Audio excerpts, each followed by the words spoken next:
능력과 모든 권세, 모든 능력과 모든 권세,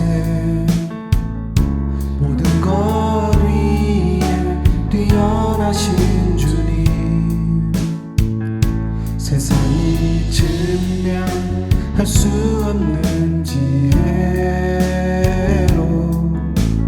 모든 만물 창조하셨네. 모든 나라와 모든 보좌, 모든 나라와 모든 보좌,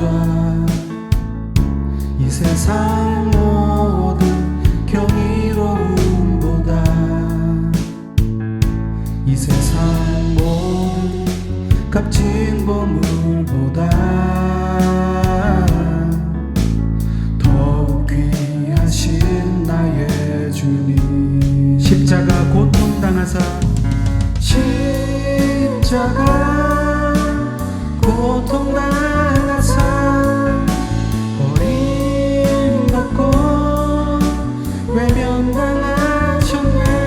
짓밟힌 장미꽃처럼 나를 위해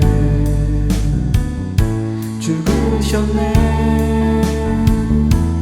나의 주, 모든 능력과 모든 권세, 능력과 모든 권세, 모든 것 위에 뛰어나신 주님, 세상이 증량할 수 없는 지혜로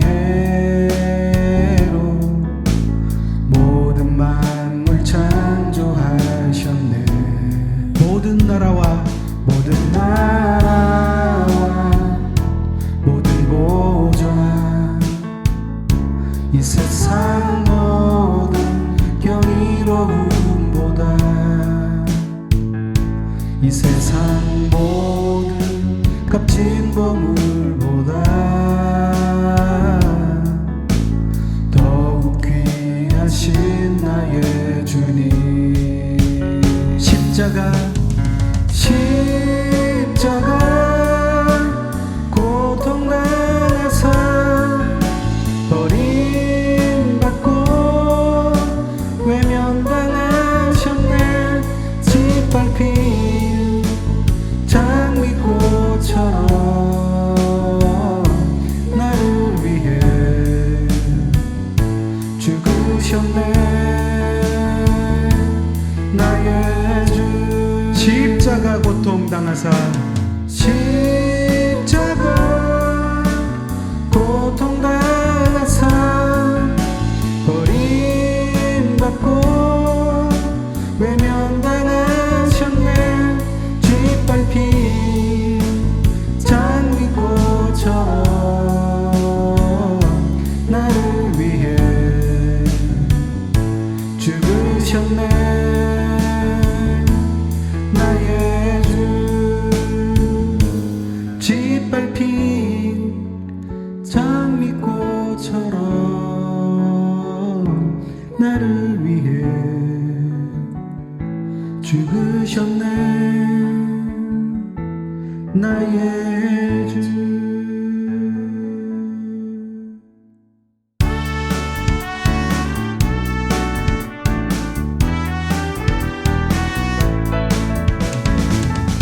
사망 권세를 이기시고 다시 사신 주님께 찬양과 영광을 올려드립니다. 주님께 영광, 다시 사신 주, 사망 권세 모두 이기시었네. 흰옷 입은 천사 흰옷 입은 천사 돌을 옮겼고 누우셨던 곳은 비어 있었네. 주님께 영광, 주님께 영광,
무덤을 이기시고 죽음에서 다시 사신 승리하신 주님을 찬양합니다. 할렐루야.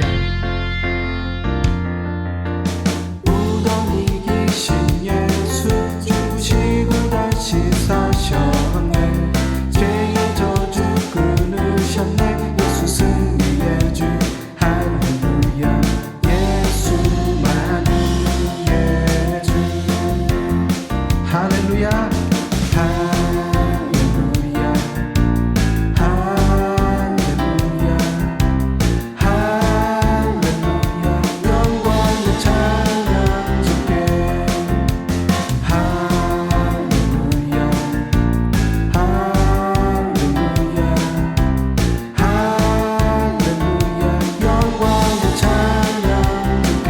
보좌에 앉으신 주 보좌에 앉으신 주 영원토록 다스리시네. 예수 사단 정복하고 사망 권세 무너뜨렸네. 예수만이 예주 할렐루야. 할렐루야.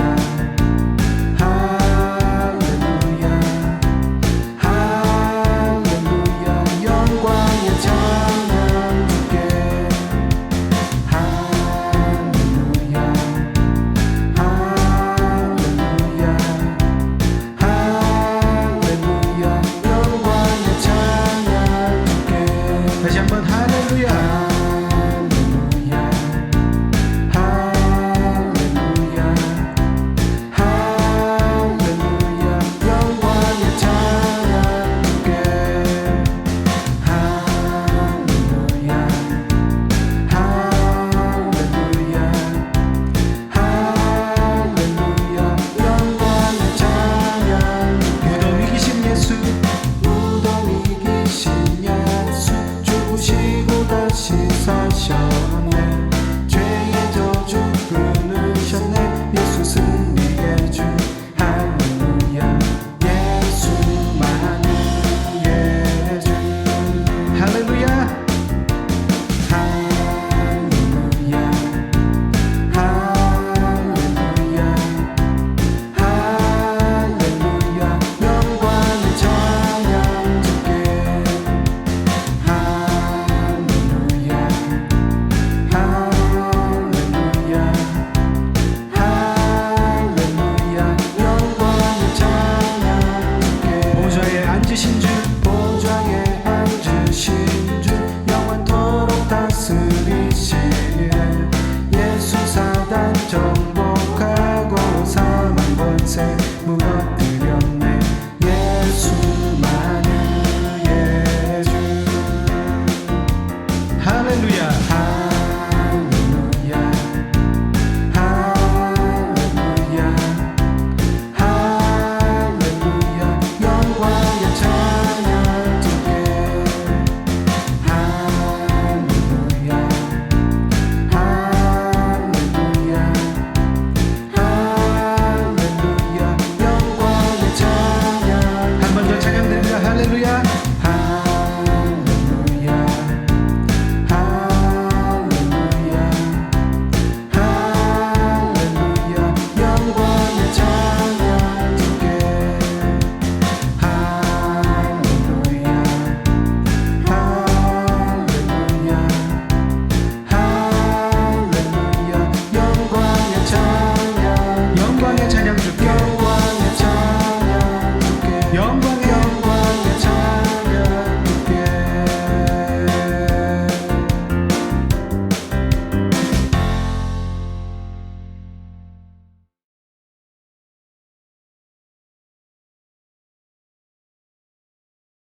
오늘 우리가 함께 나눌 말씀은 구약 성경 에스겔 선지자의 글입니다.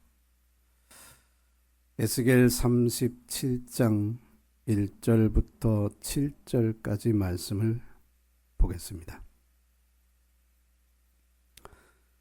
여호와께서 권능으로 내게 임재하시고 그의 영으로 나를 데리고 가서 골짜기 가운데 두셨는데 거기 뼈가 가득하더라. 나를 그 뼈 사방으로 지나가게 하시기로 본즉 그 골짜기 지면에 뼈가 심이 많고 아주 말랐더라.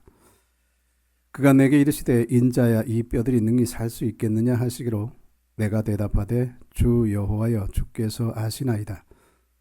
또 내게 이르시되 너는 이 모든 뼈에게 대언하여 이르기를 너희 마른 뼈들아 여호와의 말씀을 들을지어다.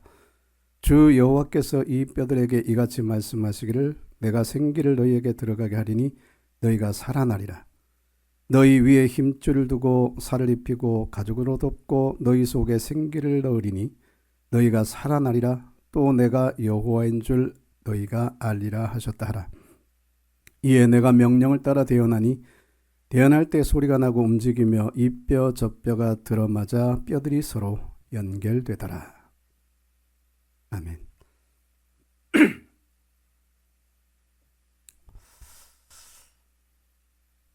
육신을 입고 이 땅에 오셔서 우리 모든 사람들의 죄를 위해서 십자가에서 죽임을 당하시고 무덤에 묻힌 바 되었다가 제3일에 살아나신, 그래서 세세토록 살아계신, 더 이상 죽음이 지배할 수 없는 죽음을 이기신 바로 그 예수님을 찬양합니다. 2020년 4월 이 코로나19의 상황 속에서 우리가 부활주의를 맞이합니다. 예수님의 부활을 우리가 이야기하는 이 순간에 우리의 처해 있는 상황이 참 이해되지 않고 또 잘 납득되지 않는 이 상황 속에 여러 가지 생각이 듭니다. 이러한 상황을 허락하신 하나님의 뜻은 무엇이며 그 속에서, 그 고난 속에서 우리가 배울 하나님의 교훈은 무엇인지, 또 하나님의 윤례는 무엇인지, 하나님은 우리에게 무엇을 가르치기를 원하시는지 더 민감하게 말씀에 집중하고 또 하나님 앞에 더 가까이 나가고 싶은, 또 나가고 있는 그런 상황 속에 있습니다. 우리가 부활이라 하면 죽었다가 살아난 그 절망적인 상황 가운데서 다시 소망을 말할 수 있고 다시 하나님의 역사를 기대할 수 있는 그런 상황을 말합니다. 예수님이 십자가에 달려서 힘없는 모습으로 죽임을 당할 때 제자들은 설마 죽기까지 하시겠나? 설마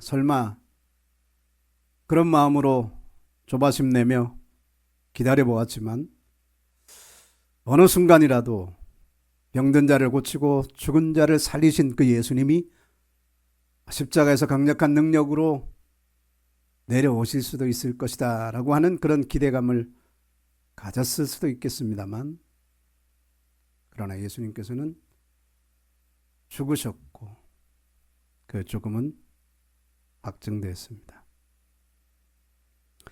예수님을 따랐던 많은 제자들은 모든 소망이 끊어진 것 같은 그런 심정으로 다시 고향으로 돌아갔습니다. 그러나 그것이 끝은 아니었습니다. 예수님께서는 평소에 예고하셨던 대로 또 구약 성경에서 계속 말씀해 오셨던 대로 죽음을 이기고 그 무덤에서 다시 살아나셨습니다. 예수님은 이 죽음을 이김으로써 그의 모든 예고됐던 말씀들이 진리라는 것을 우리에게 가르쳐 주셨고, 그 부활의 소망을 우리도 이제는 확신 있게 가질 수 있도록 그렇게 우리에게 본이 되어 주신 것입니다. 우리가 부활을 말할 때 가장 중요한 본질은 바로 죽었던 사람이 다시 살아나는 것입니다. 예수 그리스도께서 그렇게 하셨듯이 모든 믿는 사람들이 마지막 날에 다시 살아나게 될 것, 그리고 영원한 생명으로 살게 될 것을 우리는 부활이라고 말합니다. 그러나 이 부활은 또 다른 면에서 우리의 삶의 실제적 상황 속에서 적용될 수도 있습니다. 우리의 삶이 도저히 소망을 품을 수 없는 절망적 상황이 되었을 때 과연 우리는 이 속에서 다시 이 상황이 호전되고 다시 이 상황이 정상으로 회복될 수 있을까? 이 죽음 가운데서 우리가 다시 생명을 꿈꿀 수가 있으며 생명을 소망할 수 있을까 하는 그런 상황 속에서 하나님의 생명의 기운이 불므로, 하나님의 생명이 그 속에 역사하심으로 쇠잔했던, 완전히 소멸되어져 갔던 그곳에 다시 생명이 꿈틀거리기 시작하고 다시 그 속에 소망이 일어날 수 있는 이런 상황적인 부활, 우리가 그것을 또한 말할 수가 있습니다.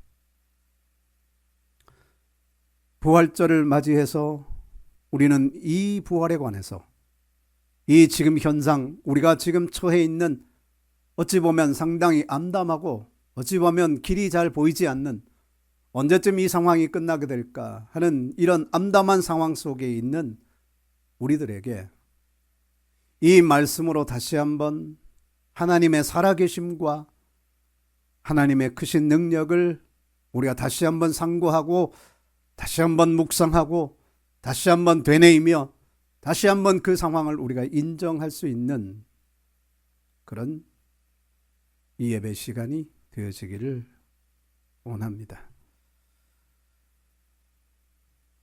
코로나19의 상황은 많은 사람들을 고통 가운데 밀어넣고 말았습니다. 많은 국가들, 또 많은 나라들, 오늘 이 말씀을 전하고 있는 현재 시간에 전 세계의 코로나에 감염된 인구수는 154만 8,170명입니다. 그리고 사망자 수가 94,565명.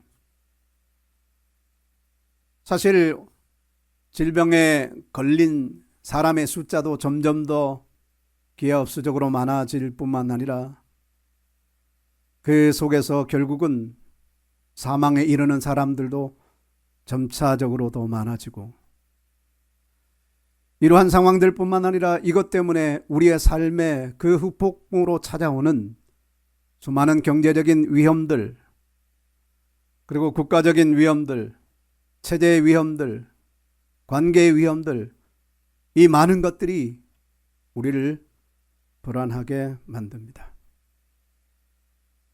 물론 너무나 감사하게도 우리나라는 상황이 상당히 이제는 숨통이 트일 만큼 이제는 좀 더 이제 호전돼 가고 있고, 그래서 이제 머지않아 우리도 이전의 일상으로 다시 복귀할 수 있을 것이다 라고 하는 희망을 좀 더 가질 수 있게 된 것은 너무나 감사한 일입니다.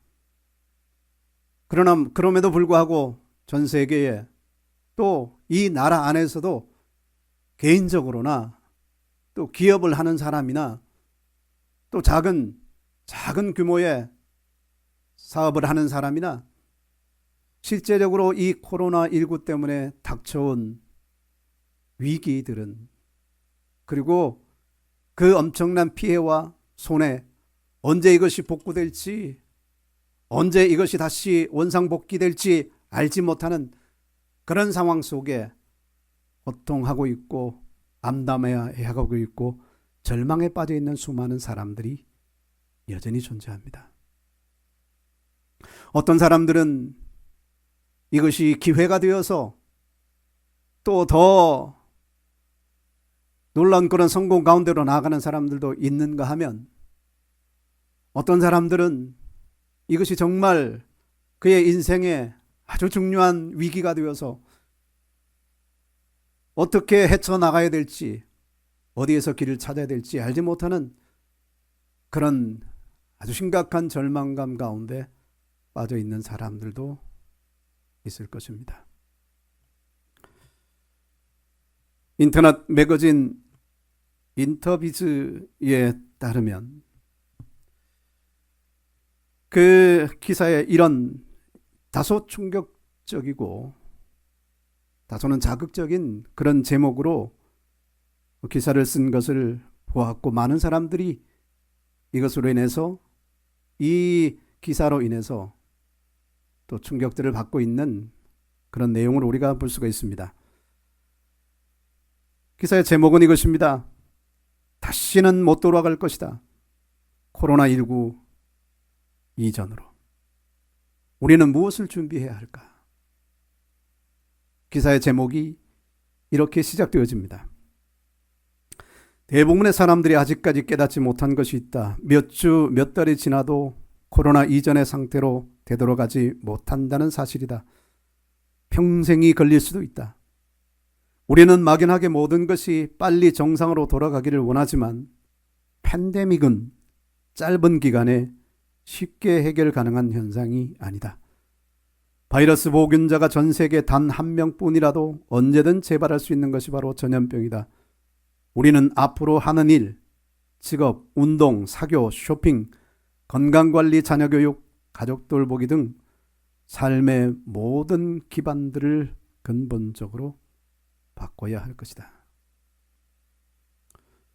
경제활동에 관해서 또 우리의 사회활동에 관해서 우리가 이제 이전 상황에 이전과 같은 그런 패러다임이 아닌 새로운 방식으로 전환하고 살아야 될 것에 대해서 길을 제시하는 그런 기사입니다만, 어찌됐든 코로나 이전 상태로 결코 우리가 다시 돌아갈 수 없다. 그리고 이 상황이 절대 단시간에 호전되거나 빨리 회복될 수 있는 것은 아니다라고 하는 그 기사가 우리의 마음을 답답하게 하고 슬프게 만듭니다.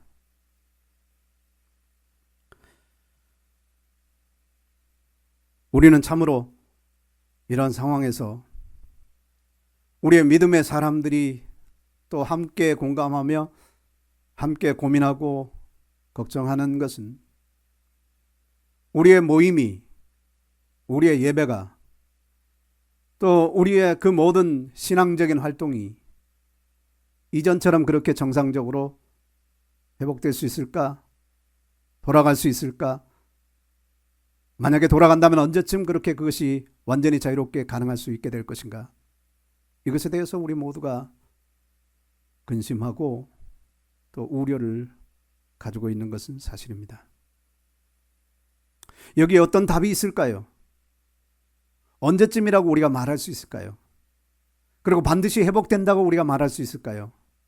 아니면 이전으로 절대 기사 내용처럼, 그 기사 제목처럼 우리는 결코 이전으로 돌아갈 수 없다라고 그렇게 우리가 말을 할까요? 참으로 앞이 잘 보이지 않는 답답한 지금 현재 시간인 것은 분명합니다.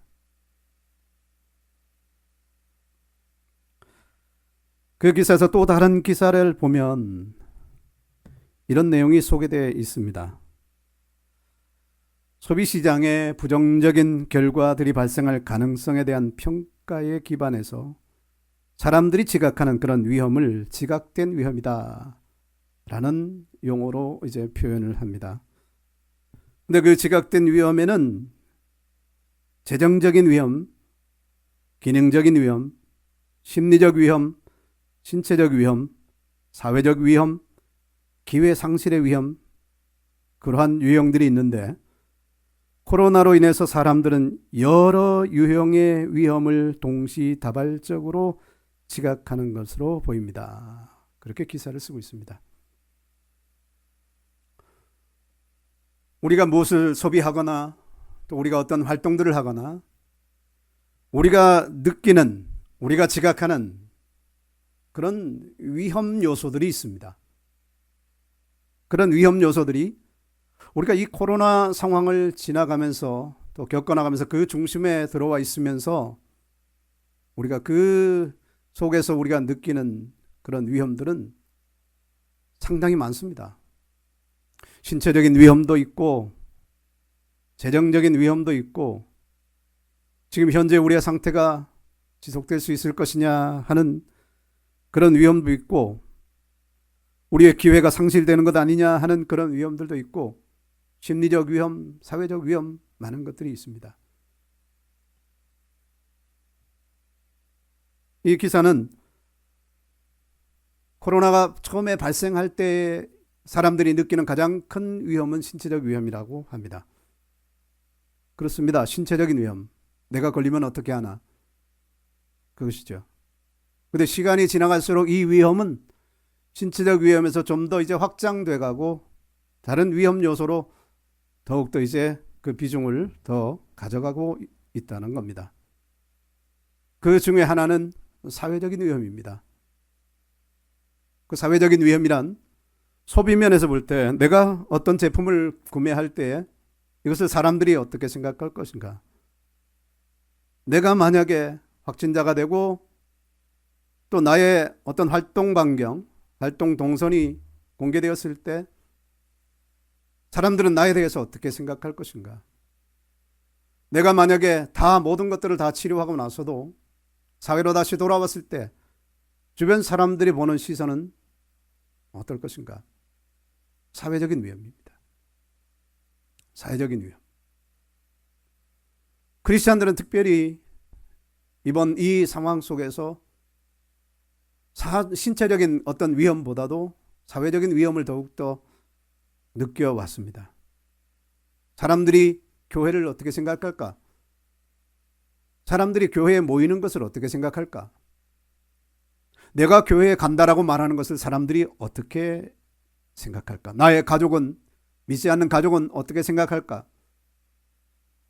교회 주변에 있는 사람들은 우리의 모임에 관해서, 우리의 예배에 관해서 어떻게 생각할까?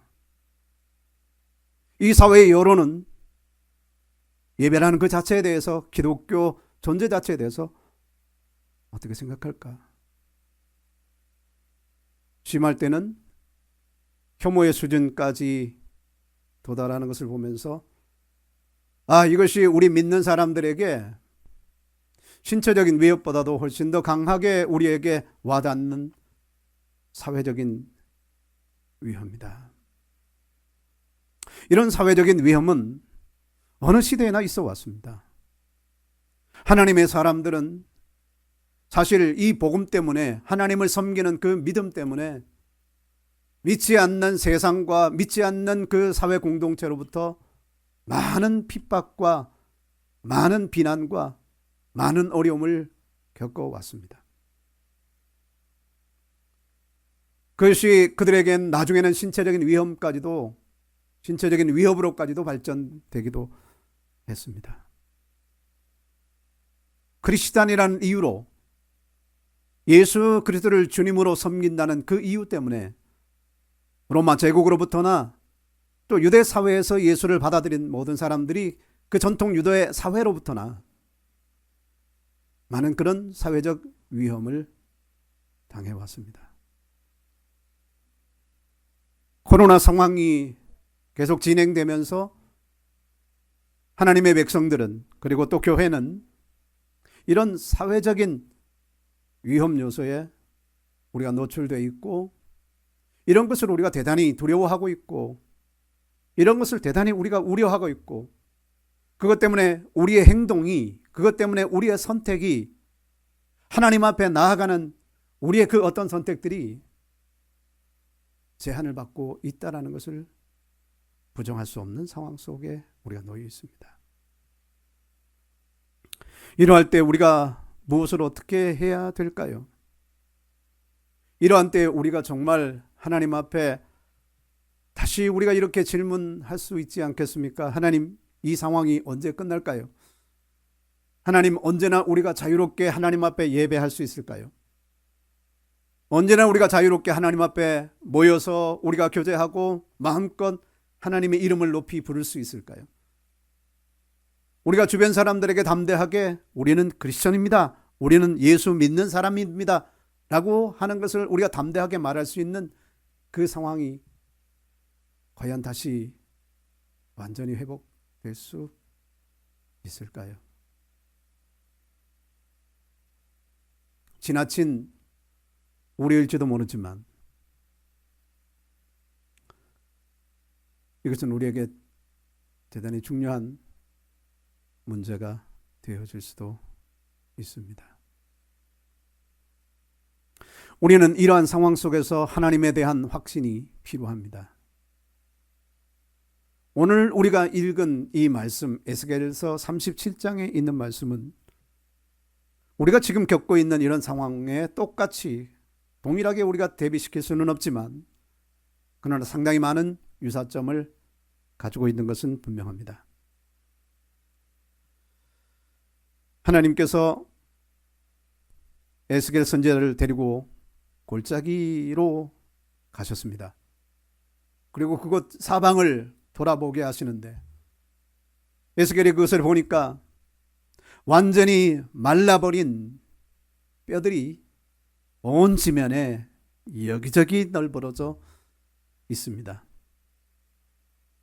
사망한 지 아주 오래된 그런 시신들이, 그 뼈들이 그 뼈들마다 연결되어 있지도 않고 머리는 머리대로, 다리는 다리대로, 또 가슴뼈는 가슴뼈, 갈비뼈는 갈비뼈대로 다 흩어져 있고, 이것은 좋기 정말 이미 죽은 지 수십 년 혹은 더 오래된 그런 시체의 무더기들, 뼈들의 무더기들, 그곳으로 하나님께서 에스겔 선지자를 데리고 가신 것입니다.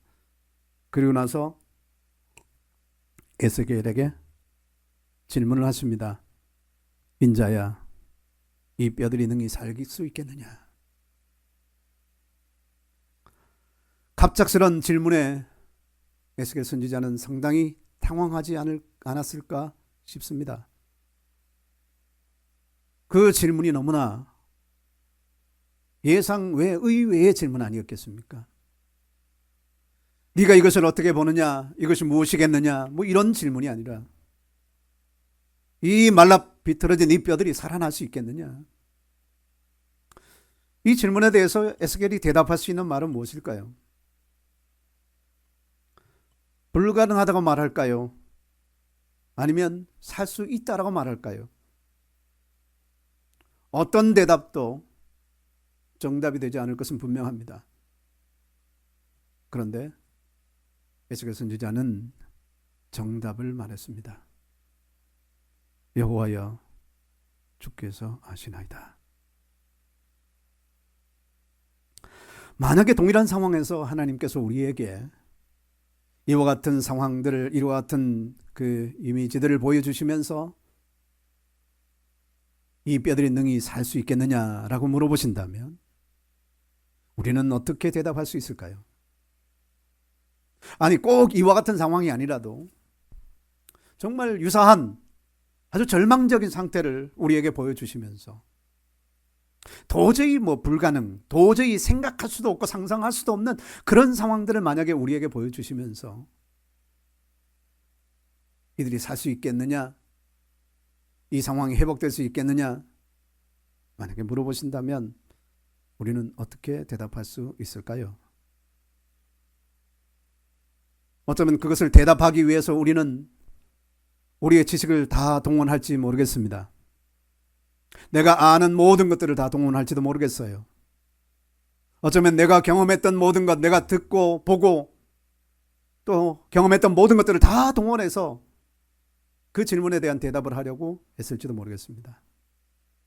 그러나 우리의 어떤 지식으로도, 우리의 어떤 경험으로도, 직접 경험이든 간접 경험이든 그런 것을 본 적이 없기 때문에 된다 안 된다라고 대답할 수 없을 겁니다. 어쩌면 말도 안 됩니다. 질문도 아닙니다. 어떻게 그런 일이 가능하겠습니까? 속으로 우리가 그렇게 생각했을지도 모릅니다. 아브라함이 100세가 다 됐는데 99세 때 아이를 낳을 것이라고 말하니까 어떻게 그런 일이 있을 수 있겠습니까? 그나 그의 아내나 다 같이 웃으면서 어떻게 그런 일이 있을 수 있겠습니까? 그게 우리의 반응 아니겠습니까? 우리가 우리의 지각과 우리의 경험으로 대답할 수 있는 우리의 최선의 반응 아니겠습니까? 그러나 에스겔은 하나님을 인정하고 하나님을 믿는 그 믿음 위에서 대답을 합니다. 자기의 생각으로 자기의 판단으로 예스다 노다 대답할 수는 없지만 그러나 하나님께서 하십니다. 이 대답 속에는 자기의 입장과 또 하나님에 대한 신뢰가 함께 그 속에 포함되어 있다는 것을 우리가 알 필요가 있습니다. 나에 대한 내 어떤 생각들은 그 대답에 도저히 포함시킬 수가 없습니다. 된다 안 된다, 가능하다 불가능하다 대답할 수가 없습니다. 그런데 하나님께서 하실 것입니다 이렇게 또 장담할 수도 없습니다. 왜냐하면 하나님이 하고자 하시는 일을 우리가 어떻게 다 할 수 있겠습니까? 그가 대답할 수 있는 최선, 그리고 이 대답의 정답, 그 질문에 대한 정답은 여호와의 주께서 아시나이다. 근데 이것이 무슨 상황인가 가만히 보니까 11절에서 하나님께서 이제 에스겔 선지자에게 이 의미를 보여주십니다. 또 내게 이르시되 인자야, 이 뼈들은 이스라엘 온 족속이라. 그들이 이르기를 우리의 뼈들이 말랐고 우리의 소망이 없어졌으니 우리는 다 멸절되었다 하느니라. 그러므로 나는 대언하여 그들에게 이르기를 주 여호와께서 이같이 말씀하시기를 내 백성들아, 내가 너희 무덤을 열고 너희로 거기에서 나오게 하고 이스라엘 땅으로 들어가게 하리라. 이 백성들아, 내가 너희 무덤을 열고 너희로 거기에서 나오게 한즉 너희는 내가 여호와인 줄 알리라 하고 기록을 하고 있습니다. 이 백성들은 이 뼈에 관한, 마른 뼈에 관한 이야기는 결국 이스라엘 백성들에 관한 이야기다. 근데 그들이 왜 이 마른 뼈의 비유가 됐는가? 그들은 아주 심각한 우상 숭배와 또 죄악으로 인해서 하나님의 오래 참음 속에서 경고하고 그들을 징계하고 책망하고 여러 가지 과정을 거쳤지만 결국은 돌이키지 않음으로 인해서 그들을 이방인의 손에 넘겨주시고 말았습니다. 이스라엘은 바벨론에 의해서 완전히 파괴되고 그들이 자랑으로 여겼던 하나님의 성전마저도 완전히 파괴돼서 더 이상 하나님을 예배할 수도 없고 더 이상 하나님 앞에 제사할 수도 없는 그런 상황에 처하게 됐습니다. 설상가상으로 그들은 본토를 떠나서 바벨론으로 다 이주되는, 포로가 되어서 그곳에 가서 노예 생활 같은 그런 삶을 살아야 되는 이러한 생활이 그냥 1, 2년에 그냥 끝나고 다시 회복되어진 것이 아니라 이런 시간이, 이런 상황이 계속 지속되면서 몇십 년이 흘러가고 있습니다.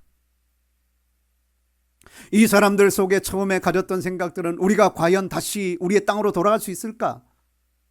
우리의 처음에 그 모습으로 회복될 수 있을까? 다시 가서 제사를 회복될 수 있을까? 다시 가서 하나님 앞에 화목제를 드리고 하나님과 기뻐하고 즐거워할 수 있을까? 이러한 모든 것들이 이제는 우리에게 다 끝난 것이 아닐까? 이제 우리의 마른 뼈들은 다 말랐고 이제 우리에게는 소망이 없습니다. 우리는 다 멸절되었습니다 라고 사람들이 깊은 절망감에 빠져 있는 상황입니다. 그때 하나님께서 에스겔 선지자를 보내서 그들에게 말씀을 전하게 하시는 겁니다. 그래서 하나님이 마른 뼈들을 보여주시면서 이것이 너희의 현상이다, 너희들의 마음이다, 너희들의 지금 현재 상황이다, 실제적인 상황이 그렇다, 정말 마른 뼈들처럼 모든 소망이 다 끊어진 상태가 맞다, 너희들의 생각도 더 이상 소망을 품을 수 없는 그런 상태가 된 것이 맞다. 그런데 이 뼈들이 살아날 수 있겠느냐? 선지자도 할 수 없고 어떤 권력자도 할 수 없고 이 세상의 어떤 힘도 할 수 없는 그것을 하나님은 하실 수 있고 또 하시겠다는 것입니다. 하나님께서 에스겔 선지자에게 그 뼈들을 향해서 내 말을 대언해라. 내 말씀을 선포해라. 뼈들은 그 각자의 자리에 가서 붙고 그 뼈 위에 살이 붙고 그 위에 힘줄이 붙고 그 위에 피부가 덮여지고 그리고 결국은 그 속에 생명이 들어가게 하라. 대언하라. 말씀하라. 에스겔 선지자는 그 말씀대로 순종을 했습니다. 하나님의 말씀을 대언했습니다. 그랬더니 놀라운 일이 벌어지고 있습니다. 뼈와 뼈들이 서로 마주치더니 각자의 자리에 가서 자리를 잡고 그 위에 살이 덮여지고 힘줄이 생겨나고 피부가 덮여지고 사람 모양을 갖췄는데 아직까지 생명은 없는 상태입니다. 하나님께서 에스겔에게 사방을 향해서 생기를 향해서 명령을 하라. 이 뼈들에게 들어가라. 에스겔이 그 말씀대로 순종을 했더니 그 모든 형체를 다 사람의 형체를 다 갖추었으나 아직까지는 생명이 없는 그 존재들 속에 하나님의 생명이 주입되기 시작하면서 그들은 살아 움직이기 시작하는데 이들이 다 같이 한자리에 모이니까 거대한 군대가 되었더라 라고 말씀을 하고 있습니다. 이스라엘 백성들이 이제는 우리가 소망이 없습니다.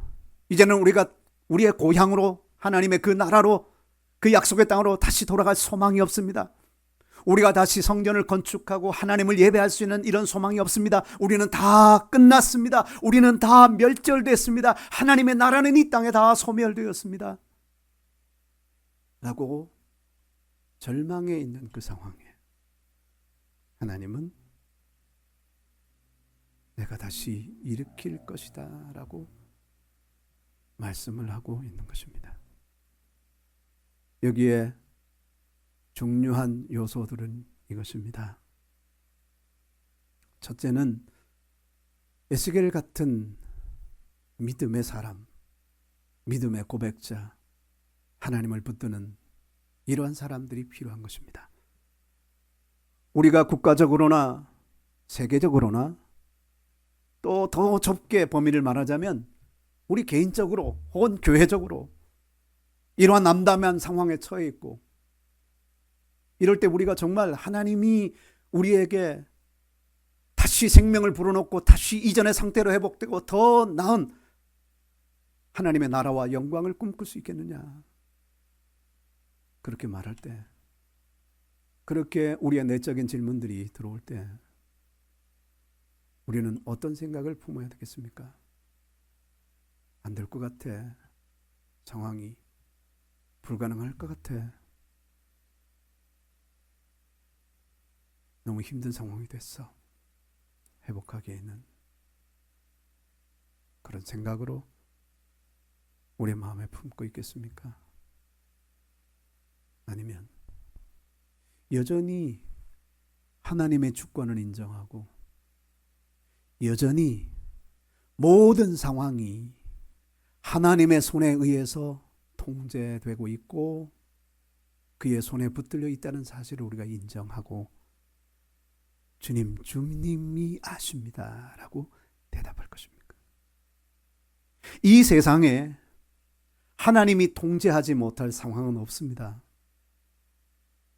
하나님이 통제하지 못할 전염병이 없고 하나님이 통제하지 못할 전쟁의 상황이 없고 하나님이 통제하지 못할 아주 광폭한 그런 정권이 없고 그런 권력이 없습니다. 모든 세상의 모든 것들은 다 하나님의 통제 아래에 있습니다. 바벨론이 그렇게 강력했고 바벨론의 모든 나라들을 그 당시의 모든 나라들을 다 점령하고 다 취했을지라도 하나님의 나라까지도 심지어는 그렇게 다 취했을지라도 하나님을 취하지는 못했습니다. 하나님을 지배하지는 못했습니다. 하나님에 대한 신앙을 지배하지는 못했습니다. 그 당시에 가장 최고의 권력자였던 최고의 전쟁 영웅이었었고 모든 나라들을 점령해서 정말 그들을 다 자기의 땅으로 흡수시켰던 느부갓네살이라는 왕, 권력의 정점에 있는 그 사람을 향해서도 하나님께서는 그 위에 하나님이 계신다는 것을 확실하게 깨닫게 해주셨습니다. 느부갓네살이 아무리 강하고 바빌론이 아무리 강력하다 해도 하나님은 그 위에 계신다는 것, 그들을 통제하고 있고 그들을 지배하고 있고 그들을 모든 나라, 모든 사람들, 모든 권력과 이 모든 상황들을 다 그의 손 안에서 주관하고 있다는 사실을 하나님이 관여하지 않고 방치해 놓은 상태로 이 세상의 여러 상황들이 사람들로서는 걷잡을 수 없는 상황으로 전개될 수는 있습니다. 그러나 하나님이 함께 하시면, 하나님이 그 백성들을 위하시면, 이 땅에 하나님의 나라를 위해서 하나님이 일하시면 어떠한 상황도, 어떠한 강한 것도 하나님의 통제를 벗어날 수는 없습니다. 세상 만물을 창조하시고 그 모든 만물을 말씀으로 붙들고 계시는 분이 하나님이십니다. 이 땅에서 일어나는 일들뿐만 아니라 온 우주 속에서 일어나는 별들의 운행들 속에서도 하나님께서 그 속에 함께 하시고 말씀으로 이 모든 것들을 붙들고 계시기 때문에, 지탱하고 계시기 때문에 이 모든 것들이 정상적인 궤도 안에서 운행되고 있는 것입니다.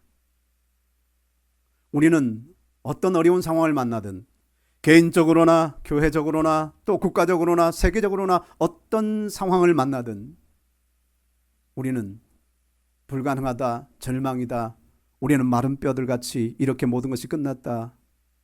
현실은 그렇다 할지라도 하나님을 향한 우리의 기대는 하나님이 아십니다. 오직 주님이 아십니다. 라고 고백하는 것이 필요합니다. 절대 우리의 주장을 말하지 마십시오. 우리의 생각과 우리의 판단을 말하지 마십시오. 내 모든 상황, 어려운 상황, 또 이 모든 상황들 속에서 우리의 개인적인 주장과 경험과 세상의 사람들의 말로 판단하지 마십시다. 우리는 오직 에스겔 선지자와 같이 하나님 앞에 나아가고 하나님께서 아십니다. 주님께서 이 세상은 방임해 놓으실지라도 하나님의 백성들을 일으키시고 하나님의 백성들을 회복시키시고 하나님의 백성들을 다시 세우시는 이 일들을 여전히 예나 지금이나 변함없이 하고 계신다는 사실을 인정할 수 있기를 바랍니다. 우리가 이러한 상황 속에서 우리가 가질 수 있는, 그리고 또 가져야 될 우리의 믿음의 자세는, 첫째는 바로 하나님이 아십니다 하는 것입니다. 그리고 두 번째는 우리가 에스겔 그 바로 앞에 있는 36장에서 우리가 볼 수 있는 내용입니다.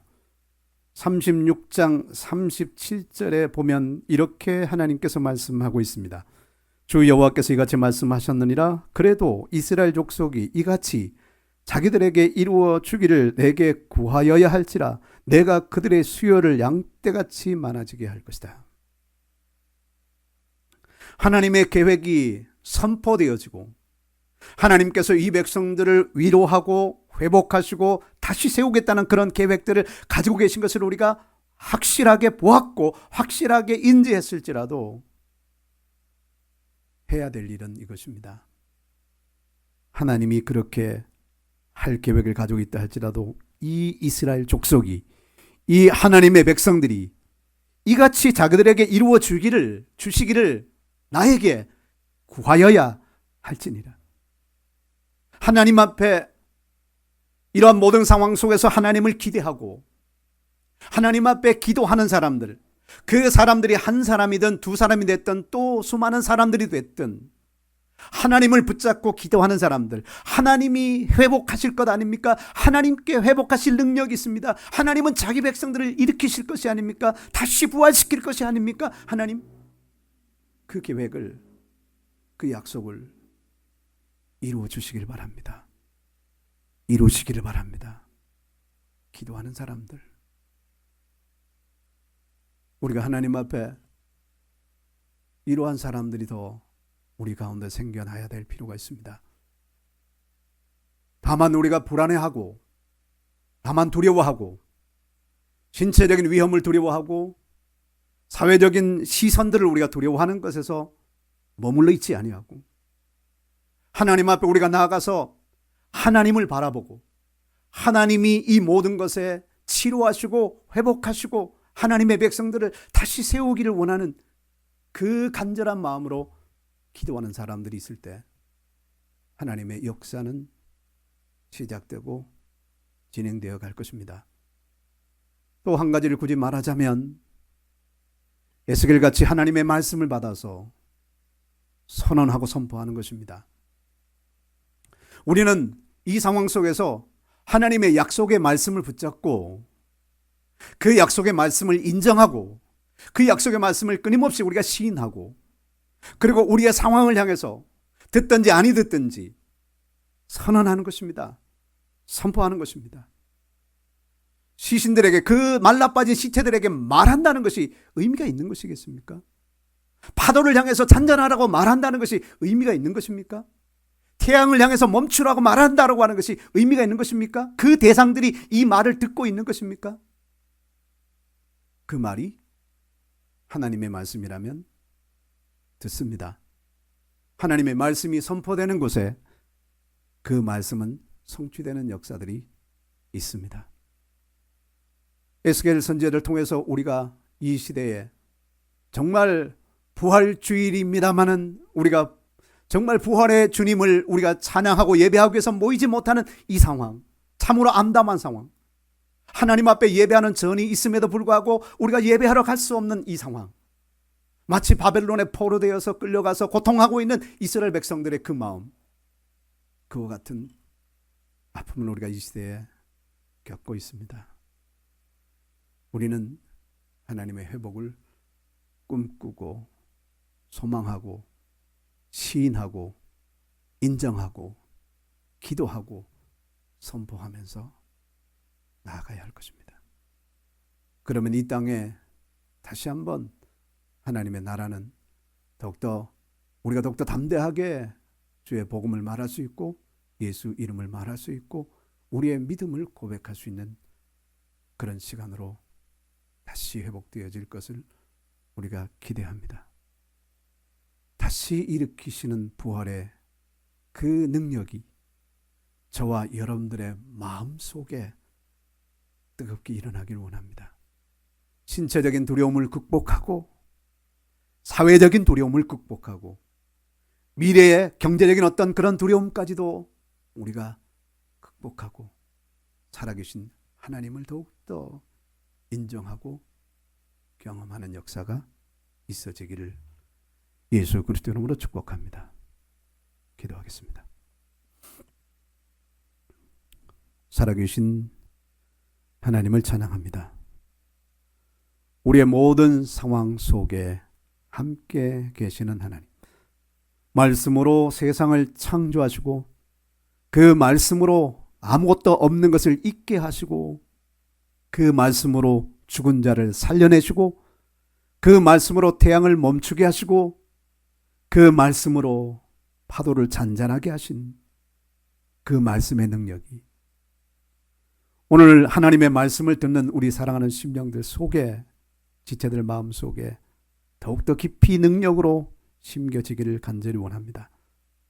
우리가 개인적으로나 사회적으로나 교회적으로 어떤 어려운 상황과 암담한 상황과 절망적인 상황에 처해 있다 할지라도 그것으로 낙심하거나 그것으로 포기하거나 그것으로 절망 가운데 빠져 있지 않게 하시고, 하나님이 다시 그 속에, 마른 뼈들 속에도 생명을 불어넣으시는 그 하나님이 다시 한번 그 속에 하나님의 그 역사를 불어넣으심으로 인해서 우리의 삶이 회복되고 우리의 믿음이 회복되고 우리의 모든 것들이 다시 회복되어지는 놀라운 역사가 있게 해주시기를 간절히 원합니다.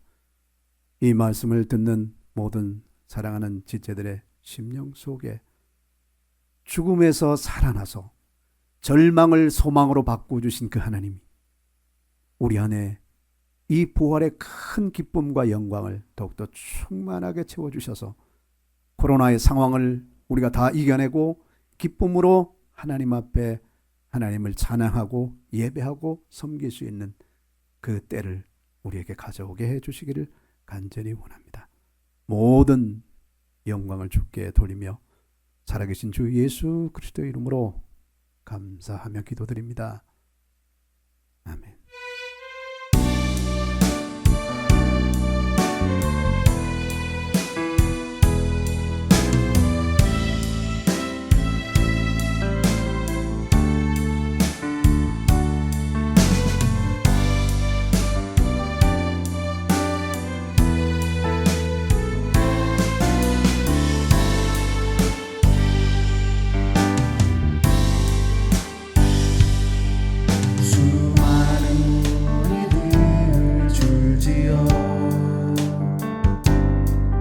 그분을 보기 위해 따르네. 평범한 목수이신 그분 앞에 모든 무릎이 꿇어 경배하네. 모든 문제들 하나하나 지금까지도 힘을 잃고 생명의 근원 되신 예수 이름 앞에 모든 권세들 굴복하네.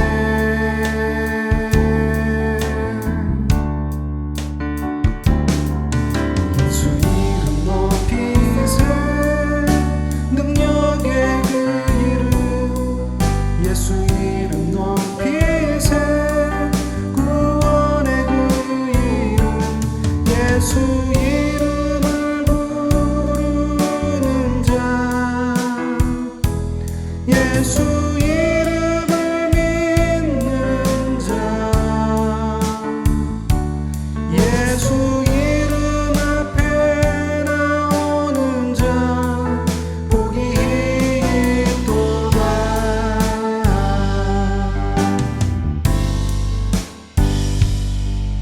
나의 계획이 실패하고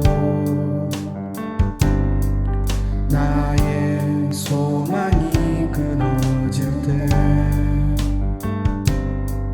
삶의 주관자 되신 그분 앞에 나의 무릎을 꿇어 경배하네. 나의 삶을 그분께 맡길 때 비로소 나의 마음 편하네. 구원의 반석 되신 예수의 이름을 소리 높여 찬송하네.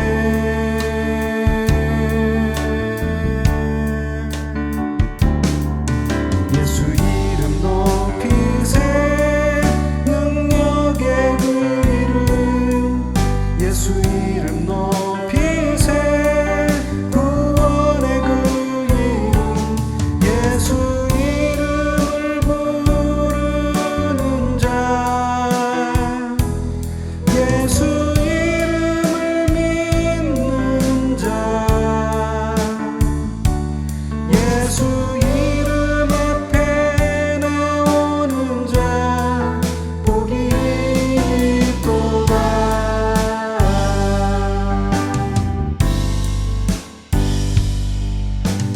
이름 높이세 능력의 그 이름 예수 이름 높이세 구원의 그 이름 예수 이름을 부르는 자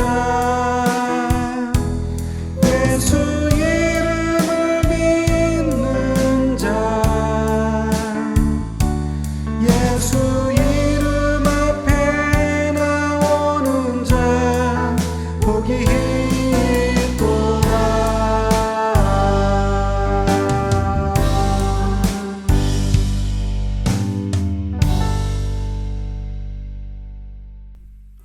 살아계신 하나님 감사드립니다. 오늘 우리가 부활 주일을 맞아 이렇게 각자의 가정에서 또한 예배를 드립니다. 오늘도 하나님의 말씀을 듣고 또 찬양하며 하나님을 찾는 주님의 모든 사랑하는 백성들에게 함께 해주시기를 간절히 원합니다. 우리 속에 하나님의 말씀으로 또 새 힘을 주시고 그 말씀을 붙들고 더욱더 앞으로 인내하며 하나님을 기대하고 나아갈 수 있도록 은혜 주시기를 간절히 원합니다.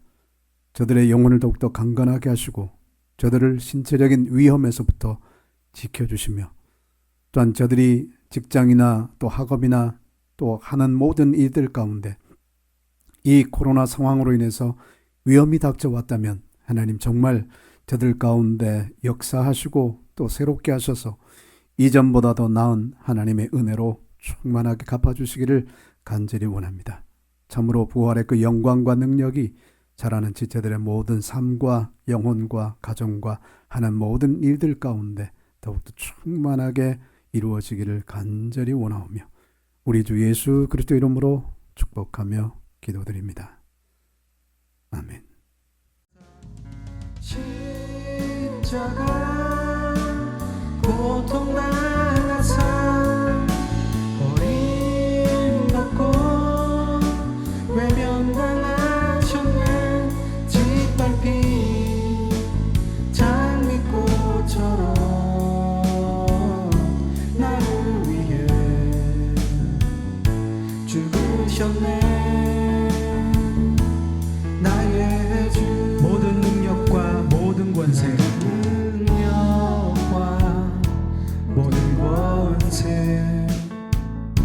모든 것 위에 뛰어나신 주님 세상이 측량할 수 없는 지혜로 모든 만물 창조하셨네 모든 나라와 모든 보좌 이 세상 모든 경이로움보다 이 세상 모든 값진 보물보다 더욱 귀하신 나의 주님 십자가